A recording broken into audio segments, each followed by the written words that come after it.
ايه ده؟ ايه ده؟ شايف ده؟ ربنا البوكس ده من عظمته اللي روق عليكم. بص الكلام، بص المنظر ده. انت تخيل ان ده بوكس جاي معمول لديسبوسيبل، ومش اي ديسبوسيبل. والله مستعي بسميك ديسبوسيبل، يعني اللي انت عامله انا مستعي بقول عليك ديسبوسيبل. طبعا اللي متابع الاستوريات على انستجرام عارف ان انا بجرب الجهاز ده بقالي فتره وجامده قوي. فدول 8 اجهزه، جهاز استخدمته، جهاز تاني هاخده، عندك 6 اجهزه ليكو. هجرب بس الفليفر وهقفلهم تاني وهفهمك حوار القفل والفتح دوت ازاي. يلا بينا نكمل الفيديو وخليك متابع عشان هقول لك هتعمل ايه عشان تبقى سعيد الحظ من اللي هياخد جهاز من ال6 اللي هيطلعوا معانا في الفيديو ده. انا عايزك تتخيل معايا حجم الكويل اللي موجود هنا قد ايه. ايه الكويل ده يا مان؟ يعني ده كويل اللي بيبقى موجود في البود مود، يعني في بودات فيها كويلات اصغر من دي. الكارتجات، في كارتجات بيبقى فيها كويلات اصغر من اللي موجوده هنا. ايه سرها؟ ايه الفكره دي؟ طب ايه الشركه دي؟ دي شركه لايف بود عامله لك منتج الاس كي النهارده، عباره عن سكوانك بود مود لايف بود. بص الاسم كبير، يندرج تحت انهي فئه الله اعلم. مش قادر افكر احطه تحت، يعني مثلا ممكن نفكر نحطه تحت البود مود، لا. طب هو اسمه لايف بود، طب هو بود في نفس الوقت هو ديسبوسيبل ما بيتمليش. طب ايه؟ طب ايه رايك لو قلت لك انك عندك ليكويد موجود بشكل خارجي، ولكن انت ما تقدرش تحط الليكويد ده الا عن طريق ضغط الزرار اللي فوق في الاعلى ده. تضغط على الزرار كده الليكويد هينزل. خدنا الجهاز مفيش اي مشكله، هتدوس كده. بص الليكويد معانا بيتملي ازاي، بص اهو. عايز ترجع الليكويد تاني مكانه، ارجع يا معلم، دوسه كده اهو، ودي يرجع ينزل زي ما كان. طب هل دي ميزه ولا عيب؟ انا بالنسبه لي شايفها ميزه قويه قوي، حاجه مش موجوده في ديسبوسيبل احنا ما شفناهاش. اولا اي ديسبوسيبل انت بتفكر تجيبه بيقول لك مكتوب ورا مثلا 22 مللي ليكويد، 10 مللي ليكويد، مليون مللي ليكويد. هنا قايل لك 14. هو 14 فعلا. طبعا الجهاز ده عشان مستخدمه فانا هوريكم جهاز جديد. بص الجهاز العبوه بتاعت الليكويد مليانه ازاي، ما فيهاش هزار. فانك تقول انا حاطط 14 مللي ليكويد، انت حر تستخدمها ما تستخدمهاش. طب ميزه فكره السكوانك اللي معموله ديت بالنسبه لي شايفها ايه؟ ان انا ممكن امسك جهاز ديسبوسيبل وبعد فتره افكر اشربه تاني، الاقي بقى فيه شغال مش شغال، لما بيبدا يتسخن بيبقى حاجه تانية. لا هنا انت جاهز للشرب املى البتاع، مش جاهز للشرب ما تملاش. او هتركن الجهاز ابدا ان انت رجع الليكويد مكانه تحفظه. الليكويد بعيد عن الكويل مش هيأكسد، الليكويد مع الكويل الكبير او المش كويل اللي موجود هنا بيقدم لك تجربه فليفر قوي او فليفر طاغي حرفيا. مثلا ده ايس كريم ستروبري، ده من اتقل ايس كريم ستروبري اللي انا جربته في الفيب من يوم ما بدات لحد يومنا هذا. هنا بيجي ببطاريه 500 ملي امبير. الكويل اللي موجود دوت هو عباره عن مش كويل مقاومه 1 اوم، والليكويد طبعا 14 ملي 50 سلط نيكوتين. اما الماتيريال من بره هو عباره عن بلاستيك نظيف، دي عباره عن ورقه مدياك شعور انك ماسك حاجه رابر، ولكن هي ورقه في الاخر زي حاجه فينش كده. هنا عندك مفيش اير فلو في الجهاز، عندك شاحن تايب سي، البطاريه 500 ملي امبير. شايفها مش ميزه مع كويل بالحجم دوت. اي نعم 1 بوينت مش هيستغل وات كتير، ولكن كويل كبير. وبما ان الكويل ده كبير جدا فاداؤه في الفليفر، في تفصيص الفليفر، في خبطة النيكوتين جبارة. وقبل ما اتكلم هوريك، بص بعينك. على فكرة انا ما جربتش فيهم الا ديت، فهنبدأ دلوقتي نجرب الفليفرات مع بعض واحكي لك عنها رأيي الشخصي، وابدأ بقى شوف انت عايز تكسب ايه فيهم.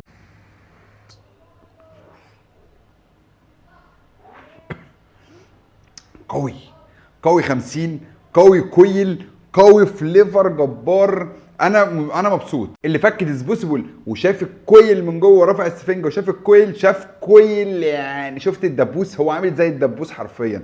هنا كويل حرفيا. انا سمعت ان الناس دي عندها فليفر تاني جامد جدا اسمه لاف 66، وبما اننا اتكلمنا عنه في اداليا، لحد شاف فيديو اداليا اسيب لك اللينك بتاعه فوق اهو تقدر تشوفه. عاملين لاف 66 زي الشيشه بالظبط، زي الهوكا حرفيا. هنجربه هنا ونشوف الفليفر بتاعهم نفس الفكره، نفس الاداء، نفس الموضوع ولا مختلف. هنجرب سوا كل حاجه دلوقتي. ده اللف في ال 66 زي ما انت شايف. بص كده مفيش ليكويد فوق، مفيش اي حاجه، الجهاز على الرايق خالص. نبدا نملاه ازاي دلوقتي او نحط فيه الليكويد ازاي؟ هنرفع كده يا معلم، اضغط الضغطه الجميله اهو. شكرا الله عليك. بص يا باشا، بص، والكويل بيبدا يشرب واحده واحده والدنيا حلوه. بص يا جدعان، ده بود ولا مود ولا ديسبوسيبل ولا اداء امه ايه؟ مش عارف اسميك ايه. ايه ده؟ الفليفر التاني معانا وهو تروبيكال، يعني حاجه المشروبات اللي هي الاستوائيه. هنبدا نملى الجهاز بتاعنا كده اهو. بص بص الجمال. بص ارفع يا معلم، املى. بص اتملى. تعالى الفليفر ده بقى ايه؟ يعني انا شفته في المنيو بتاعهم ولكن كنت متحمس اجربه، ما كنتش متوقع ان انا هلاقيه اصلا في الباكج. على فكره هم ما عندهمش 8 فليفرات، هم عندهم حاجه و20 فليفر. فخلينا بس نشوف دوت. ده بلو بيري راسبيري فروست، يعني بلو بيري متلج. بص الفليفر ده بقى اللي غبي قوي، وممكن اذكر لك اسامي ناس من متابعين هيقولوا لي انا عايز الجهاز ده. الفليفر اللي هنا هو منثول من غير فليفر، هو يعتبر نيكوتين سك. بصوا هجربه مع اني ما بحبش النوع دوت من الليكويد او من الجوس، ولكن انا لازم اجربه، لازم اجربه. يلا بينا، ابدا ارفع كده. يلا نملى. احنا نبدا نملى الاجهزه بس وبعدين ايه نشوف هنعمل ايه. ومن احنا كده جربنا 4 فليفرات، نبدا نجرب اول واحد هو اللاب 66 ونقيمه ونقارنه باداليا. وقبل ما اكمل انا عايز اقول لكم ان البوكس دوت، ان العلبه ديت جايه لي كهديه من صديق ليا يوتيوبر اسمه لويس، هو صاحب قناه فيبرز برازيل، يعتبر من اتقل الريفيور في العالم في موضوع الفيب من زمن الزمن، واكتر واحد بيتناقش وبيعمل بودكاست. وعايز اقول لكم ان هو في شراكه بينه وبين الشركه في المنتج ده. نبدا نجرب بقى الفليفر بتاع لاب 66 مع بعض كده.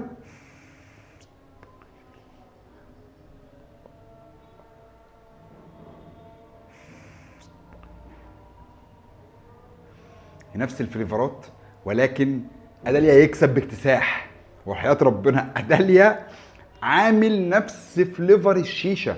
هنا نفس الفليفرات ولكن ديسبوسيبل، الليكويد بتاع الديسبوسيبل، حاطين التركيبه ليكويد ديسبوسيبل او فليفرات اللي هي الصيني، مش مداني نفس الاداء بتاع الفليفرات الالماني. وهنا لازم نعرف ان كل شركه بتقدم نفس الفليفر ولكن بكواليتي مختلف 180 درجه. ودي اكبر دليل، دي اكبر دليل.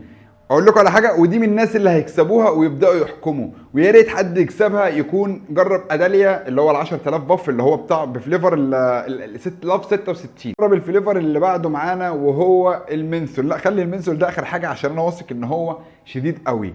هنا البلو راسبيري فروست. تعالى لي بقى، تعالى لي. جاي في بلو راسبيري، تعالى لي. جاي في بلو بيري، تعالى للدولي. انا اللي اقول لك بقى لان انا من عشاق الفواكه البلو بيري بالذات.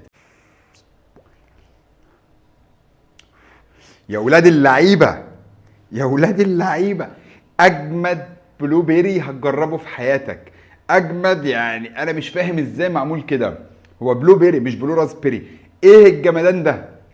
الايس ايس، مش ايس اللي هو بتاع الديسبوسيبل، لا هنا الايس مختلف. واقول لك على حاجه، ممكن يكون هو ولكن اداء الكويل مخلي الفليفر طاغي.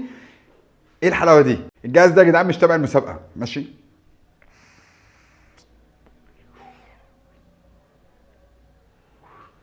بصوا دخل جيبي خلاص اهو، دخل جيبي، شكرا. ده مش تبع الريفيو، مش تبع اي حاجه. بقى نجرب التروبيكال، المفروض ان هي الفواكه الاستوائيه. يلا بينا. يا ولا، يا ولا، الله، ايه الحلاوه واللذاذه وايه القمر ده؟ ايه؟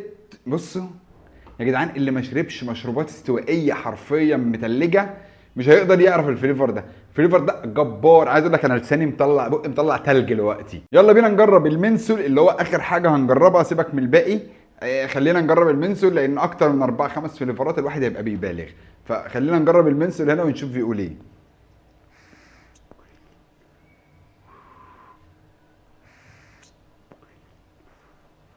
ونعناع، مش عارف ليه يعني. ما المفروض المنسول بتاع الشركه ديت قايلين ان هو اصلا ما فيهوش فليفر وان هو نيكوتين سك، ولكن هو نعناع بس، ونعناع ايس، ونعناع جامد بصراحه. ايه الحلاوه دي؟ يعني اللي عايز يرطب ياخد ده. واقول لكم على حاجه، انا قلت مش هكمل لكم بقى الفليفرات لان انا فصلت، ما كنتش عارف ان ده نعناع.